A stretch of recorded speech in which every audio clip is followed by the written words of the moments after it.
Hey, it's Cindy Howes from the podcast Basic Folk, where we have honest conversations with folk musicians.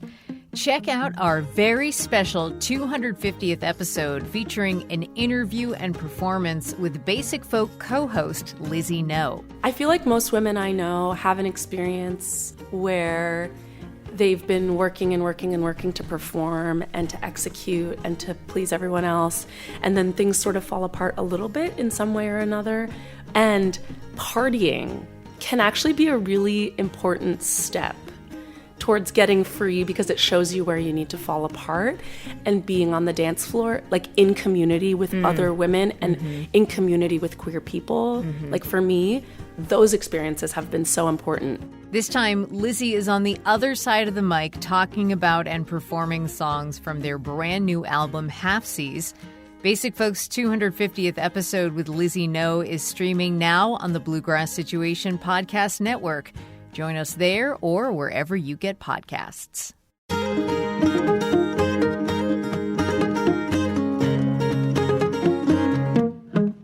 Hi, and welcome to Basic Folk, where we have honest conversations with folk musicians on the Bluegrass Situation Podcast Network. I'm your host, Cindy Howes, and thank you so much for finding this podcast today.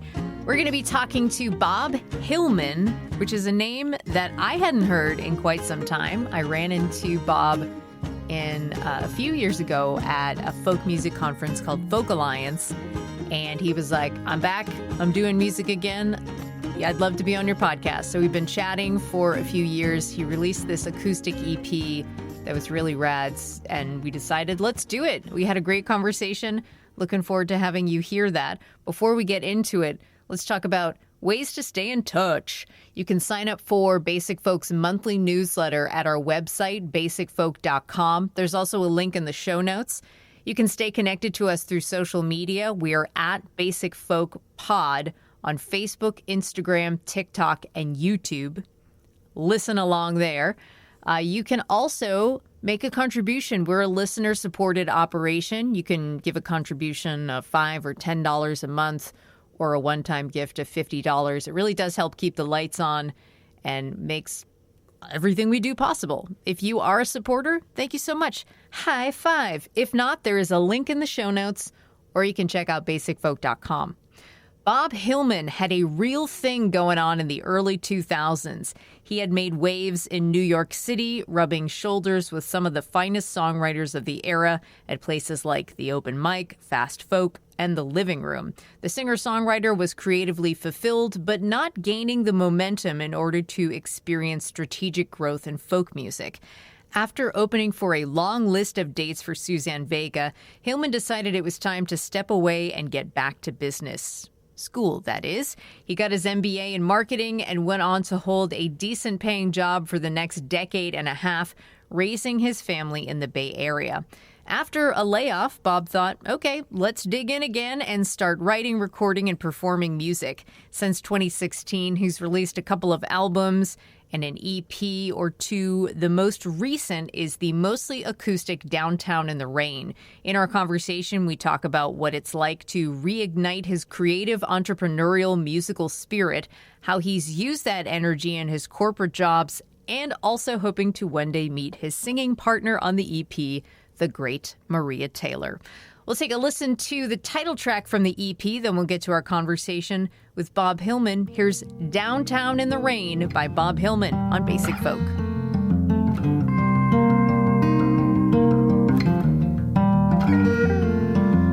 These days I remember my emotions at the start. Drifting down Canal Street with an overflowing heart, charging head first through a cloud burst. I'm a whirring hurricane, cinematic and ecstatic, downtown in the rain. Bob Hillman, this is so fun to have you on the podcast. I in college, I played your music all the time on the coffee house on WERS. I would see you at Passim. Very fond memories of your live performances, and love that you're back in it and that we get to have this conversation. Thank you so much for being on the podcast. It's absolutely my pleasure. All right. Let's start off by talking about practicing and your relationship to learning and practicing. So you've always been interested in music, banging on the piano at your grandma's house. You took lessons, piano, drum, guitar, but you would not practice. I can relate to this. What has been your relationship to learning and practicing in music and beyond? I find that you have to care in order to get that sort of thing done. And I never cared about guitar shredding, even though my teacher taught me Black Dog at a young age and I enjoyed playing it. I was all about being on the couch and playing songs and singing.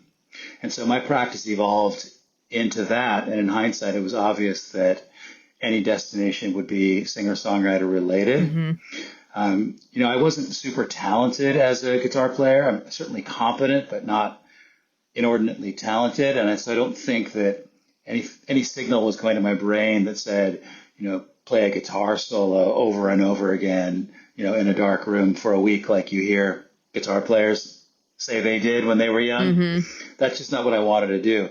And so I found, in hindsight and now, I try to lean into what I love doing. And so if I can figure out something on the guitar that will serve a song, I will figure that thing out and ask for help if I need it, mm-hmm. or even go online if there's a chord missing. I love the idea of being a more sophisticated guitar player and musician overall, but I take a necessity is the mother of invention approach. Mm. So this is kind of a little bit of a 180, this question. So the reason I asked about the beyond is that I read in actually a few places that you are a good test taker. Yes, right? Okay, you had a gig. Well, go ahead. Yeah. I was. A lot of people in New York City in the 90s were in the performing arts and also tutoring kids for the SAT. And in fact, many long relationships I've had with fellow singer-songwriters started in the Princeton Review office. No way. In New York City. Lisa Cornelia was one of them. Mm-hmm. I'm sure you remember David Hamburger, the guitar player and songwriter from those days.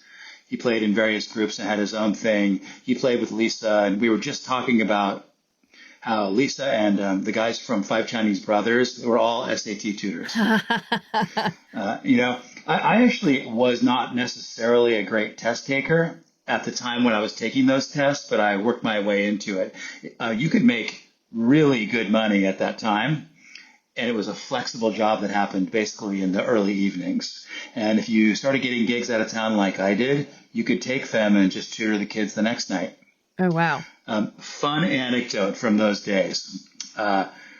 Me and my friends would end up tutoring the children of famous people. And at one point I was tutoring Jan Wenner's middle son, Jan Wenner, the publisher of Rolling mm-hmm. Stone. He was totally nice. His kids were great. And I never even mentioned that I was in music, but I would go down to give a progress report after the session, and there'd be these vintage guitars in the living room, and we'd talk about his son's simultaneous equations progress. Wow. And I would just be laughing inside that I was in the proximity to the person who could make my dreams come true and in no position to broach right. it. You're like, let me sing you this progress report, actually. I mean, the awkwardness, I just imagine the awkwardness that would ensue if I tried to give him a demo tape or something. Oh my gosh, good job. I was hip enough in those days to know what not to do in most cases. You're known for your dry, quirky sense of humor. Speaking of, you grew up in Los Angeles. So growing up, where did you experience weirdness and humor? Interestingly, all around, but especially on, wait for this, volleyball courts. Yeah, you're not the only one who can do a left turn, Cindy. Yep. Yep. I was a young volleyball enthusiast. In fact, I played volleyball in college, and now, 30 years later, have been involved in coaching for a couple of years. Mm-hmm. But in answer to your actual question, the wit of the Southern California beaches in the late 70s and through the 80s was on beach volleyball courts. And, you learn some bad behaviors, and it also sharpens you up for your future songwriting career, wow. as it turns out. And it's the beach volleyball people that I looked up to in my childhood were just the funniest, craziest people you could ever imagine. And I think I might have been predisposed to sharp wit, but they brought it out in me. And it hasn't always served me that well, as a matter of fact. When I worked corporate jobs after my first music career, I would get feedback in performance reviews. Literally, people can't understand if you're joking. Because I would be in business meetings and I would deliver a hilarious line with a completely straight face, and the context was serious enough that people would not be able to tell if I was joking. And I was joking for the most part, but they didn't know that, and so I had to sort of shave that off, because it's not fun to hear that about yourself in your official performance review where your bonus is on the line. Right. Your sense of humor is getting in the way of your financial interests. Well, that makes me wonder, like, how those situations impacted your relationship to humor. It has made me more thoughtful about when I talk. I warn people that sometimes they can't tell if I'm joking. I've had people tell me that they thought I hated them for the first year that we knew each other. The first year. And so, I've like taken that. I joke about the feedback in a business context, but I've really taken that kind of feedback to heart. And, I'm in my early 50s now. I wrote angry songs in my 20s. And some of those angry songs were funny, and that took the edge off of them. But I've mellowed just naturally, but I've also mellowed somewhat on purpose. It's not, I don't think it's incumbent on me to be expressing myself so angrily all the time. It helps that I'm not that way, but at the same time, like, I'm no longer lashing out at anyone in my songs. I really have grown out of that, naturally and intentionally. I did have a question about angry songs, and I forget where it is, but I think you basically answered it. Why are you getting ahead of me, Bob? There was a time I was at a Kerrville Folk Festival one time, and I met that songwriter and guitar player, Jack Williams. You know who I mean? Yes, I do. Yeah, just like a super masterful musician and cool all-around guy. Old school. We'd met before. Yeah, and I said, "Oh, we met, a couple years ago at this thing." And he looked at me, he pointed at me, and he goes, "Angry songs." Yeah. It was a little bit of an eye opener. Like, if that's the way I'm going to be remembered, I might need to shift gears just a little bit. So I read about that story on your website. You did this great blog post called "What Is My Problem?" Highly recommended reading. So you told that story, and you were also talking about how anger used to show up in your songs. How did your relationship to anger and approach evolve, like, after that Jack Williams story? Like, what was the relationship like with anger? The feedback just built up, and as we discussed this, I'm having a therapeutic moment where I realized that it built up over time. Comments like the Jack Williams one. I mean, I've already given you 3 examples of times that I've gotten feedback about it. And so I think what happened is that there was, it gets sunk in. I don't have much to be angry about. I grew up privileged. I haven't been commercially successful in music, but I've been artistically successful.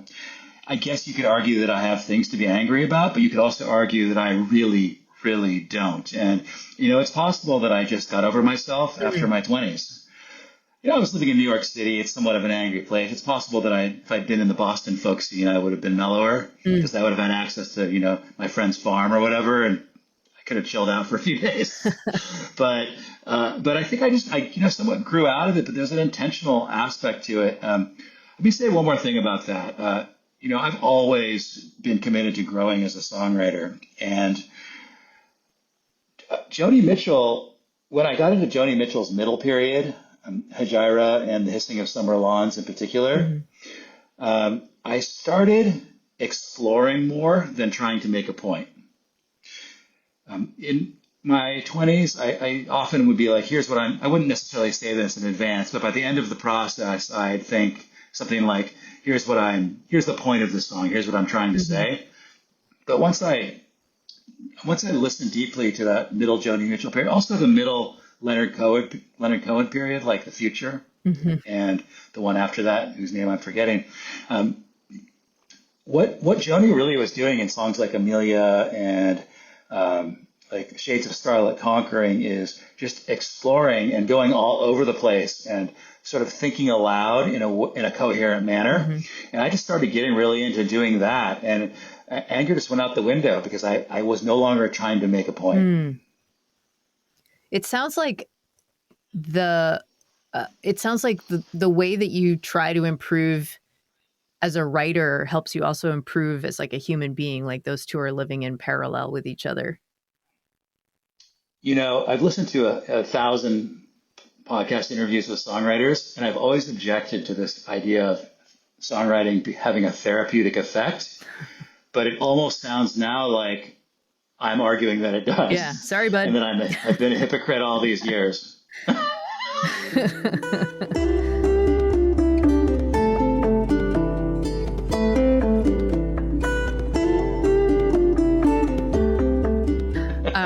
So before you pursued music professionally, you had a bunch of little side jobs: construction worker, ski instructor, professional beach volleyball for a week.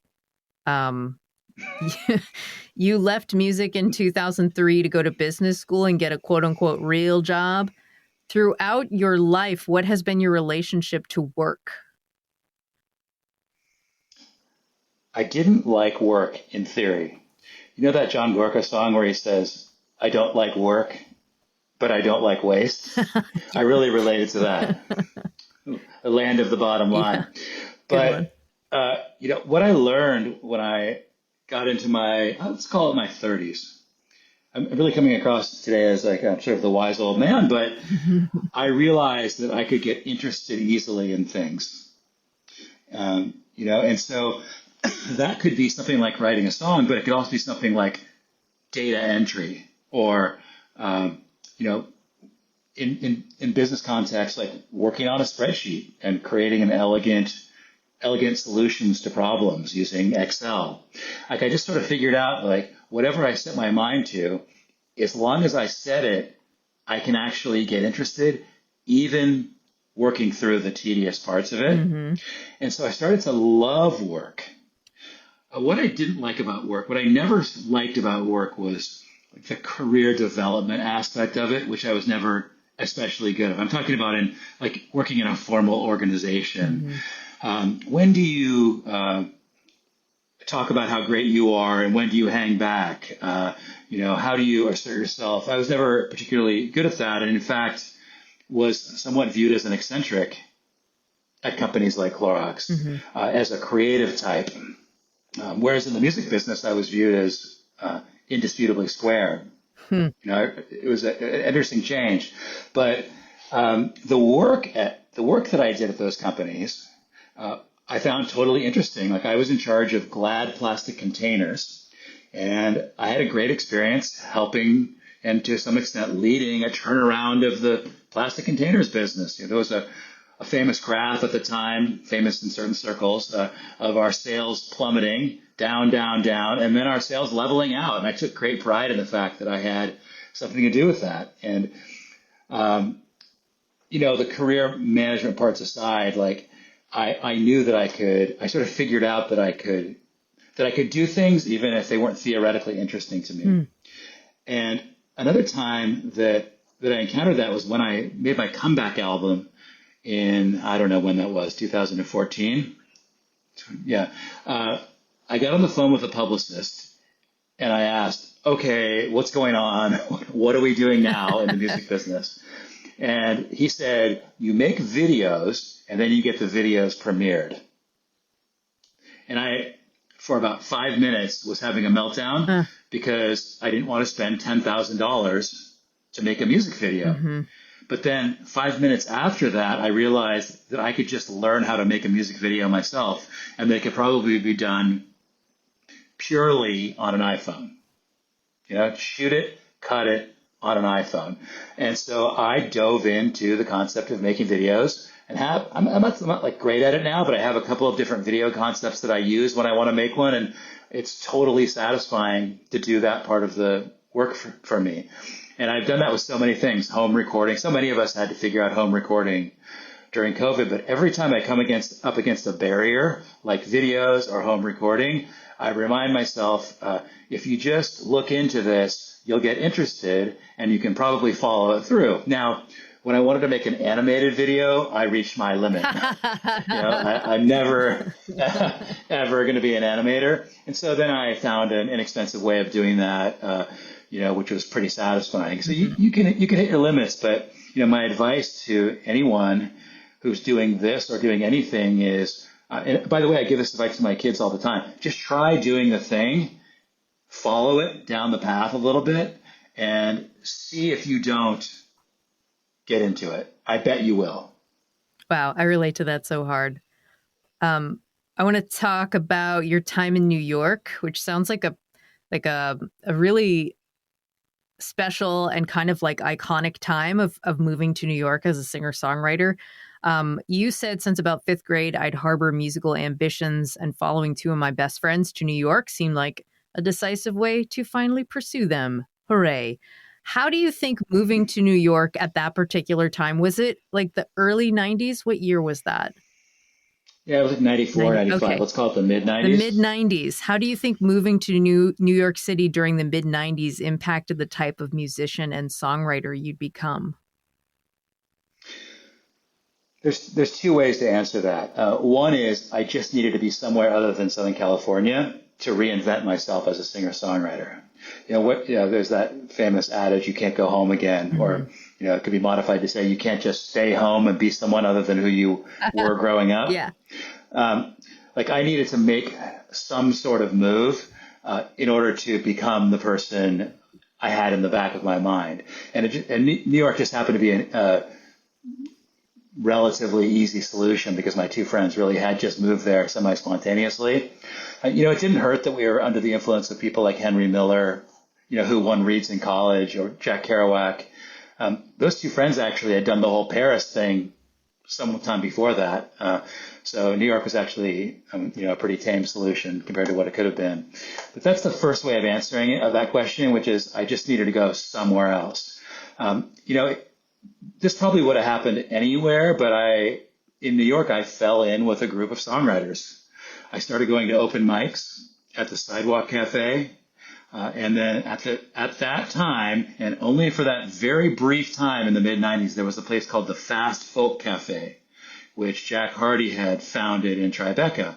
And simultaneously, I was going to the anti-folk open mic at Sidewalk Cafe, and the straightforward folk open mic at the Fast Folk Cafe. And Bob Hillman, he lives in both worlds.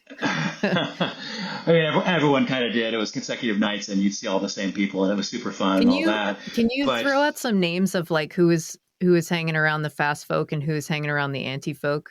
Actually, do you want me to guess? Yeah, that'll be fun. Anti-folk, Jamae, Regina Spektor, Dawn Landis. She wasn't there yet. Dawn Landis was in the fast folk group. Well, she was another one that I was going to say much. That she could probably hang in both worlds.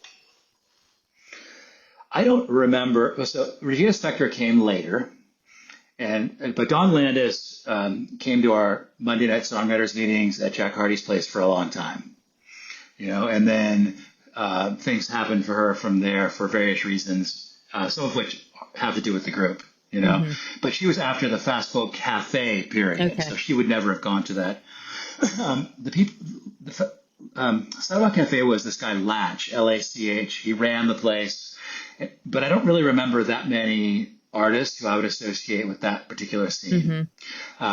Fast Folk, though, at the time was Wendy Beckerman, Tim Robinson, that guy Hamill on Trial was around at the time.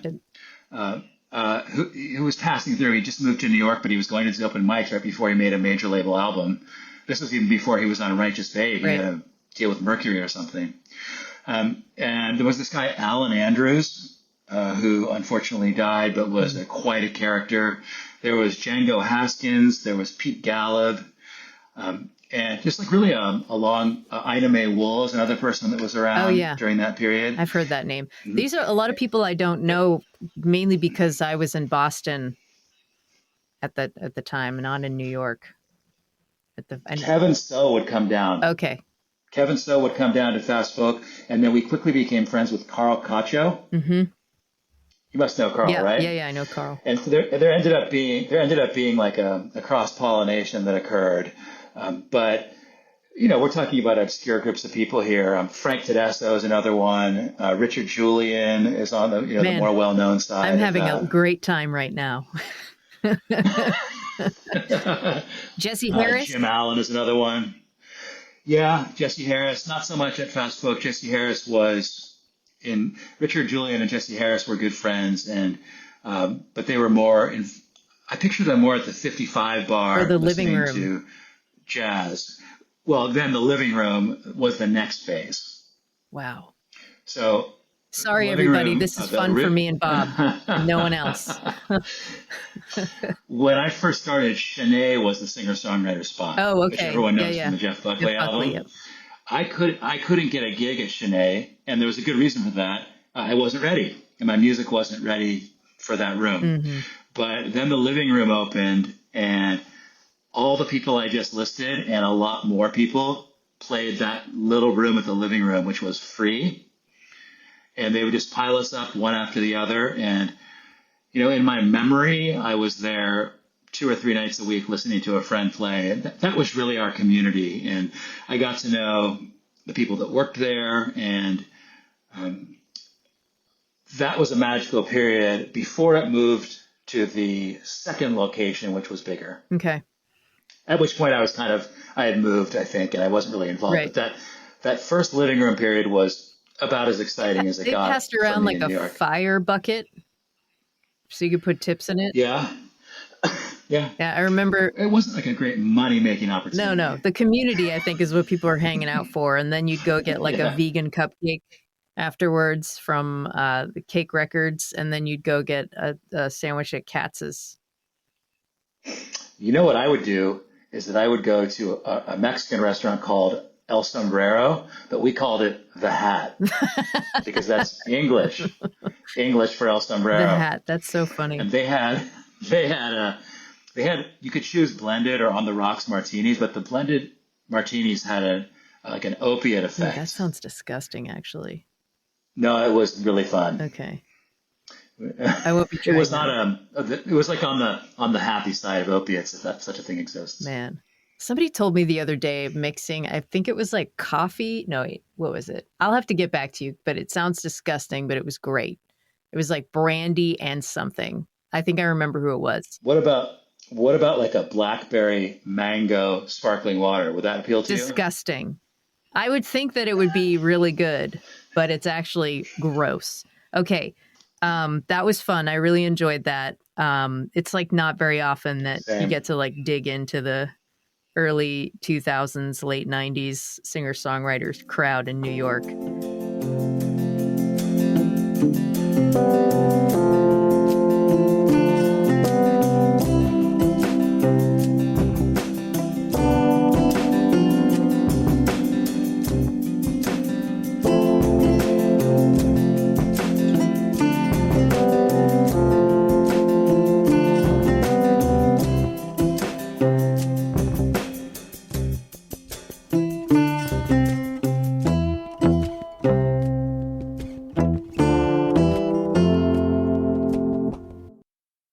Okay. So Bob Hillman, you had some success with your first 3 records, industry connections, festival bookings, opening slots, opening for all of Suzanne Vega's Songs in Red and Gray tour, which is a great record and great tour. But you opted to walk away from this career. You wanted a sustainable career. So you went to Iowa with your fiance, who then became your wife. Is that how the story goes? Okay. Yes. You attended business school in Iowa. So here's the question. It seems like it was like a really abrupt switch. Like you're on stage opening for Suzanne Vega, and then like a month later, you're in a classroom. What was that juxtaposition like for you in terms of like identity, like self-identity? It was good and bad. Here's how it was good. I'm really proud of the fact that I switched careers abruptly. I really made a 90-degree turn, and I did it before it was too late, before I was unemployable in some other capacity, because I had an inkling that I could pursue other interests and be successful. You know, like I wasn't like, there's nothing I like more than being a singer-songwriter. I really live for it. It defines me almost completely. But at the same time, I wasn't getting, I mean, I had done like 75 dates with Suzanne Vega in the US and Europe, and audiences are responding great. Mm-hmm. Even Suzanne would tell you that in Luxembourg, I sold more CDs than she did. Oh, wow. Wow. It's a small country. And so it's not where you hang your hat. Luxembourg is no one's claim to fame. But that night in Luxembourg, there was a line from the sound desk to the door with people that had responded to my music. And it was very exciting. Yeah. I met her agent, who was very cool to me, who was also the agent of David Bowie and the Rolling Stones. And, one night on the bus, now I'm totally spacing on her, the super famous singer-songwriter from Vancouver, Sarah McLachlan. Yeah, was sitting on our bus, So things like that were happening. But I somehow wasn't getting a signal from the music business. Mm-hmm. And I've written blog posts exploring that. I think I touch on it probably in What Is My Problem, but there's another one called About Why I Quit. And, it might have to do with the angry songs. It might have to do with how I was interacting with people, but I wasn't getting a signal from the business. No one wanted to, sign me to a record deal. Mm-hmm. And at the time, Mark Arelli was on Signature Sounds and Josh Ritter was on V2. He had just gotten a deal with V2. And I was not taking meetings or making the progress that I thought I should be making. Mm-hmm. And so I did make, at the same time, the internet bubble had burst and 9/11 had happened. Mm-hmm. And my wife was out of a job in San Francisco, and she was accepted to the Iowa Writers Workshop. And so, interestingly, here's a fun fact. My previous girlfriend had also gone to the Iowa Writers Workshop. Mm. And so I had spent time in Iowa City, and it was fine with me. And so I was on the road with Suzanne, and so we just moved to Iowa. But after the first year there was when I had the realization that I wasn't getting the signals that I needed to.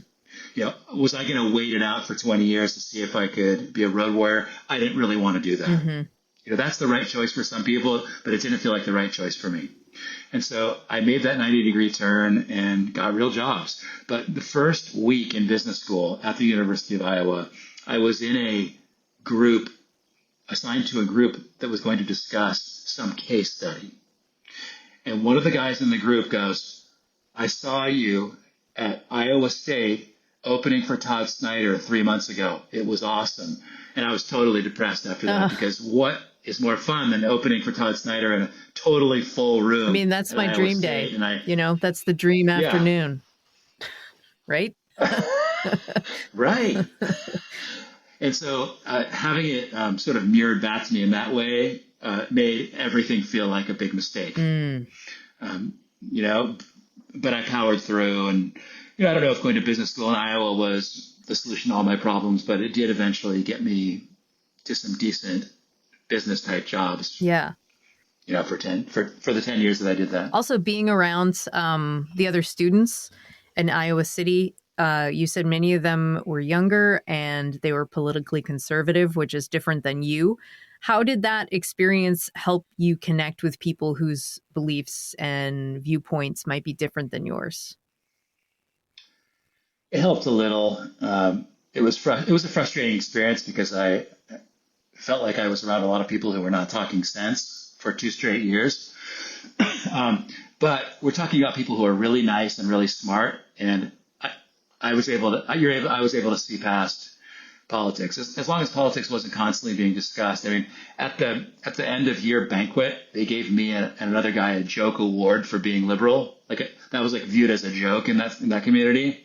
So it was a fairly extreme shift from what I was used to, but I could respect people for being nice and smart. And I don't have a lot of friendships ongoing from those days, but I look back fondly on some of the times.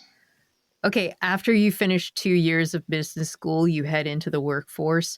What is your reaction to the way the business world works in terms of getting a job, making money, having benefits, having vacation time versus the music world? It was nice to know what was going to happen next. I had not had health insurance for a really long time, and so that was nice. I could go to a doctor. I knew where. I kind of always knew where my next meal was coming from. But I would imagine it being mind blowing, where you're I can apply for a job and then I get it, and then I have benefits and a 401k.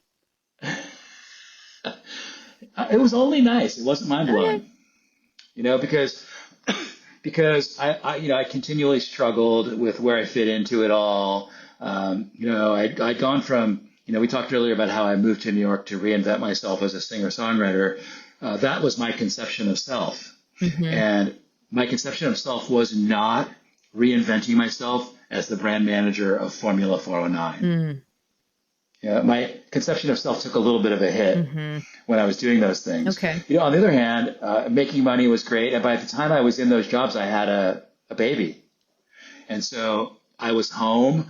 My worst nightmare had always been if I'm having to slog it out on the road when I have kids. There's so many examples of those relationships not working out. And, it was something I could control. I could choose slogging it out on the road with divorce potentially in my future. Maybe not. There are examples of it working out, but there's so many examples of it not working out. Yeah. And, I felt like I was making a decision that would probably play out pretty well for me long term, given the odds of making it in the music business. Okay. How did thinking about all of that, your identity of self as a singer-songwriter and a musician. So how did your creativity and musician spirit help you in your business career? Well, first of all, just by saying you were a musician and being able to point to some evidence that you were, which I've always been able to do because I did check a few boxes along the way. If you're working at a job in Oakland and you say you played the Fillmore, that is credibility building for you, So there's some of that sort of built in. But, what I did really after my first son was about 1 and I came out of the fog, I just got back down to business and became a singer-songwriter again. And the main way I did that was that my good friend Wendy Beckerman had also moved out to the Bay Area, and we started a monthly songwriter meeting in the vein of Jack Hardy's weekly songwriters meeting that went on forever in New York. And so, a song a month is not a lot, but it was something for me to hang my hat on.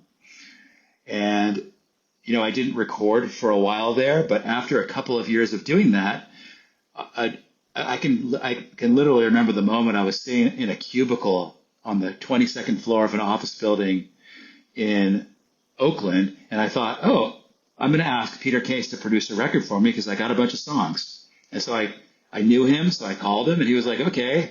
And then, a year later, we were doing it. Nice. So I never really strayed that far afield. It was always in the back of my mind, and then I was always doing it on some level, cool. And it's kind of ramped back up from there. So you have 3 sons.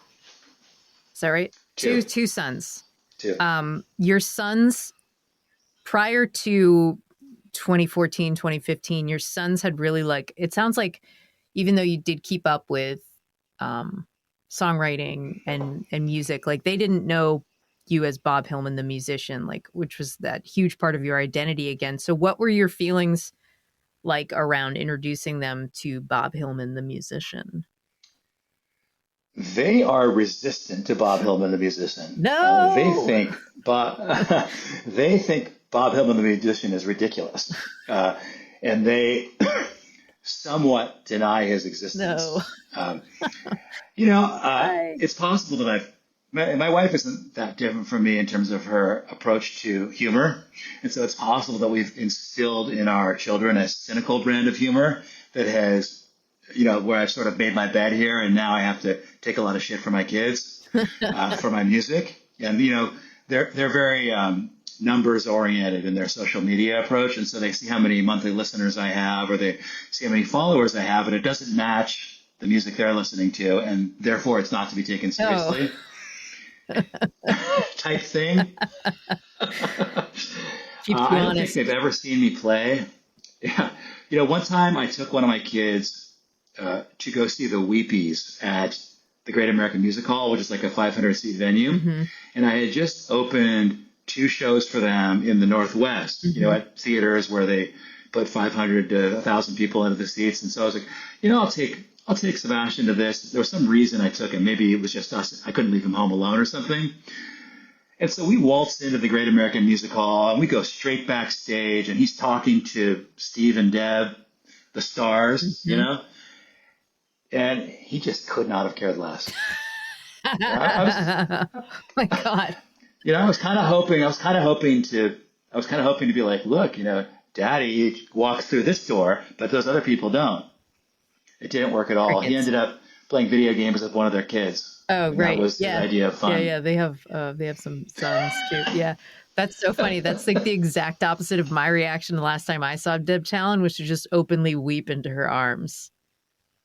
If the two extremes. It's well known that Deb Talon is a genius songwriter, and whatever she does has meaning. So I, of course, was moved, but my son was not. But only because he wasn't, I would argue, only because he wasn't opening himself to it. Right. Give him some time. There's still a hope, is what I'm saying. Yeah. Okay. So, Bob, I just love your LinkedIn bio. May I read it for our listeners who may not be familiar? I suppose. Okay, here we go. Consumer-focused marketing professional with 10 years of experience in entrepreneurial environments within small and large organizations. Expert in implementing strategic, creative, integrative marketing programs across traditional and digital media. Extensive experience overseeing new product development from ideation through launch. Strong collaborator with proven success working in complex, highly matrixed organizations. Wow. How have all these wonderful skills translated to musician Bob Hillman 2.0? Well, I think I've proven beyond the shadow of a doubt that I'm good with words. That's so good. But I actually have a serious answer to that question. When I went to work at Clorox, which was my second job, I worked for a natural products company in a cornfield in Iowa for 2 years, which was my first foray into the full-time work world.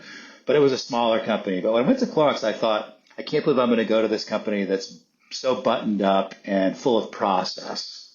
There was a process for everything. And so I go to work there, and what I learn is that process is amazing. It wasn't constricting at all. It wasn't the slightest bit constricting. In fact, it begot creativity. The story, the sort of the anecdote I always throw out in conversations like this is, if you go to the Picasso Museum in Paris, you see that Picasso painted figuratively when he was young, before he did all the crazy stuff that he did. If you have process, then you can have creativity in its context. if I go on stage and don't know the words to my songs, which is basically what happens all the time now, because I've written a lot of new songs and I don't perform very much, I have to concentrate all of my being on remembering the words to those songs, because that's what's important to me, is being able to communicate the song fundamentally. But if I do know the words, then I can actually imbue it with meaning or improvise in the context of a song, which is something I've experimented with over the years. So I learned, completely surprisingly, that being buttoned up and having process is not the worst thing in the world. And so I applied that way of thinking to everything I do in music. And I honestly think, listen, I'm still not successful from a business standpoint, but I've got my act pretty much together. And the reason I have it together is because of clear thinking, clear, focused thinking, and setting objectives, knowing what I'm trying to accomplish in advance, and then within the context of that objective, taking this path or that to the end. Another question gleaned from your What Is My Problem blog post. You said, I've always gravitated towards purists like Jack Hardy, who espoused art over commerce with evangelical ardor. How has this continued to be a North Star for you? It's an accidental North Star. It literally just who I gravitate towards. The Peter Cases of the world, the Dan Burns of the world, who are so committed to their creativity and have achieved commercial success, but it hasn't been their primary focus. I just really care about the songs that move me, and I'm trying to make up songs that move other people, and I don't think that much about where it's going from a commercial standpoint.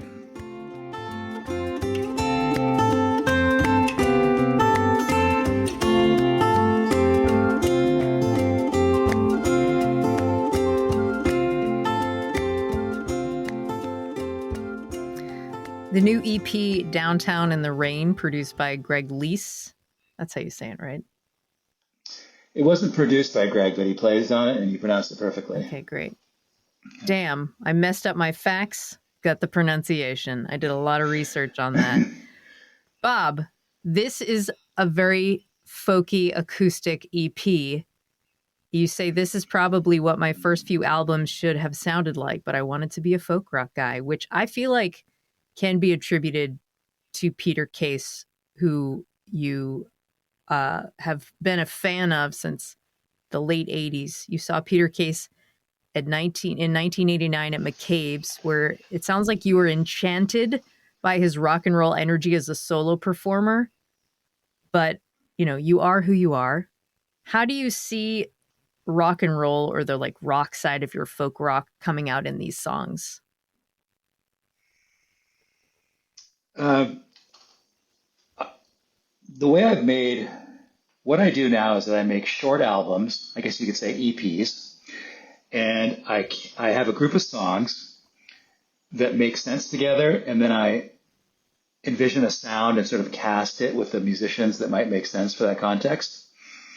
And I just had this group of songs that seemed to lend itself to a more acoustic format, simultaneously at a time where I thought to myself, Greg Leese is a musician I've always wanted to work with.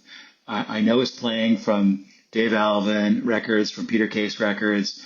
And your audience will probably know that he's well known for having played with Joni Mitchell. He plays a lot with Bill Frisell. He's in Jackson Brown's band. He's a seriously heavy musician, but I've sort of followed his career from the beginning of it. And because we had friends in common, I could send him an email. And so, all that at the same time was like, well, here's the record I would love to do next. Here's the short record I would love to do next, because I have the songs and I have the people in mind. And so, I just moved forward with that because I could. Restate the question because I got distracted. How do you see rock and roll, or the rock side of your folk rock, coming out on these songs? I simultaneously to making that record with Greg, I was making a record that can actually be called power pop, power pop to the extent that the drummer is Pete Thomas from the Attractions. And so I was working in a rock vein literally at the same time as I was working in a more folk vein. And so with the folk material on Downtown in the Rain, I think there's rock energy in what I'm singing about and how I'm singing it. That's probably the simplest answer I can give. It doesn't have like an electric guitar on it. It has pedal steel and lap steel, but it's not hard driving in any way. There's no percussion or any kind of drums on it. But there's just there's energy behind what I'm trying to communicate that I think probably suggests that idea of a solo performer with rock energy. Maria Taylor, who I love, singing all over the EP. She's been in Bright Eyes, Azure Ray, and has great solo records. She was also on your 2020 EP. You posted recently, you said, I've never actually met Maria Taylor, but she's become my go-to harmony partner. What do you like about singing with Maria?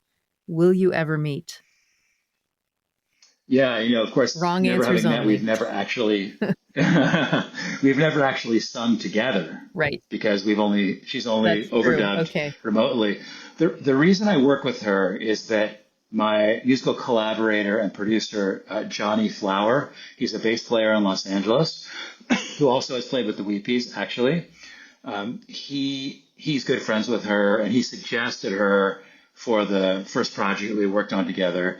And it just sounded great, and we wanted a female voice for this project as well, and she was his logical choice. He's also brought in other female singers. For my album, Some of Us Are Free, Some of Us Are Lost, we worked with Laura Mace, we worked with Sarah Dugas, but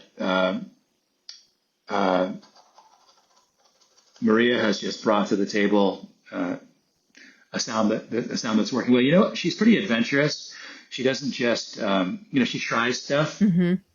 Not that the other women don't, they all do too, but I love when Laura tries stuff and builds beyond what I think is possible. Like, the one voice harmony that we can all hear, she'll build beyond that. She's a real pro.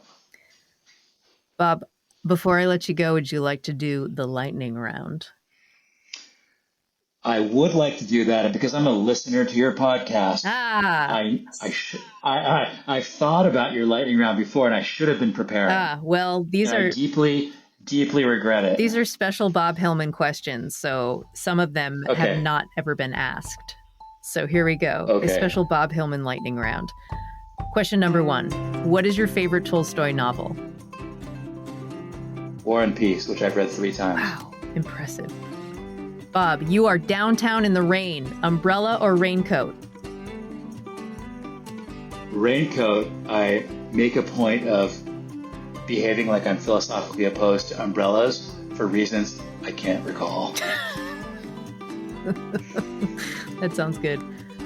Who's the funniest musician? Living or dead? The name is not coming to me of the guy. Tom Lehrer. Wait. Tom Lehrer. Keep going. Do I have that name right? Tom Lehrer, the jazzy singer-songwriter, semi-obscure. But I've also been cracked up by Dan Byrne more than just about anyone. Okay. Those are good ones. I'll tell you. Loud and Wainwright's another funny. Loud and Wainwright, the Acid song. Yeah. There's a funny song. Oh my God. Dogs or cats? Dogs. What is your coffee order? Black coffee, as large as possible. That's good. What is one product you cannot live without? That's a very challenging lightning round question. The Glad container that is the shallow square is a great solution to all of your food storage needs. Oh my God. This is the last question. It does not have to be Clorox related. What is your ideal vacation? I have 2 ideal vacations. Ideal vacation number 1 is hiking in the mountains, ideally staying in a cabin that has some cozy qualities to it. Ideal vacation number 2 is at a beach, potentially without my kids, so that I can actually relax instead of just playing pool games. How old are your kids? Well, now they're teenagers, 14. Wait, did one just turn 15? 15 and 16 and a half. But if we were at a pool, we'd still play pool games. That's kind of cute, though. Oh, it's so fun. I'm good at pool games. We've made up our fair share over the years, and I love doing them. But once in a while, I would like to read a book on the side. Okay. Maybe a different Tolstoy novel. Bob Hillman, the new EP Downtown in the Rain. It's been a lot of fun getting to know what you've been up to these past several years, and hope we get to see each other in person again. Yeah, thank you so much for having me on the show. I'm a listener, and I'm really proud of having this opportunity. This episode of Basic Folk was produced by Anthony Cabrera. Our music composed by Alex Stanton. Basic Folk is on the Bluegrass Situation Podcast Network. You can find all of our episodes there. Check us out on folkalley.com or at Folk Alley's mobile app. You can search for us in the SiriusXM app by looking for Basic Folk. You can find us wherever you get podcasts, or you can go to our website, basicfolk.com. If you enjoyed this podcast, we suggest sharing it with a friend, perhaps that friend who moved to New York City and said, hey, if I can make it here, I can make it anywhere. And then they didn't make it, and they moved to Nantucket or to Detroit, and they made it in Nantucket or Detroit. That's just as good. Send them this episode as some life inspo. And thanks. Thank you for listening all the way to the end. You are so special and dear to us here. And we'll talk to you next time. Bye.